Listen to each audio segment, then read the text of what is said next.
حضور صلی اللہ علیہ وسلم نے فرمایا ہے کہ جب کوئی قبر میں جاتا ہے تو وہاں بھی ماں باپ کی دعاؤں کا، بہن بھائی کی دعاؤں کا انتظار کرتا ہے، کوئی دعا مانگے سونی کر کے۔ اب آپ یقین کریں کہ وہ ایک خاص رسم ہے، پیروں نے بھی دعائیں رٹ لی ہیں، وہ پکی رٹی رٹائی کیسٹ ہے، اور قبر پر فاتحہ پڑھنے والوں نے بھی، چونکہ ہمیں تو توفیق نہیں نا کہ ہم کوئی دعائیں دو چار معصورہ دعائیں جو قرآن و سنت میں آئے ہیں وہ یاد کر لیں، تو ہم نے تو ڈیوٹی لگائی ہوتی ہے کہ فلاں صاحب آپ نے دعا مانگنی، اور خدا نہ خواستہ اگر امام صاحب چلے جائیں جنازے کی تکمیل کے بعد اور وہ قبرستان نہ ہے تو پھر تو شاید پرچیاں ڈالنی پڑیں کہ دعا کون کرے، ذوق نہیں۔ لیکن حضرت عوف بن مالک رضی اللہ تعالیٰ عنہ فرماتے اس رنگ میں حضور دعا مانگتے قبر پہ کھڑے ہو۔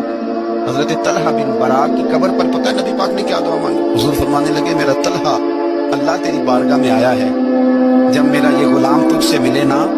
تو مالک یہ بڑا کمزور ہے، یہ بڑا میٹھا ہے، بڑا پیارا ہے، اے اللہ جب میرا طلحہ تجھ سے ملے تو اس سے ذرا مسکرا کے ملنا۔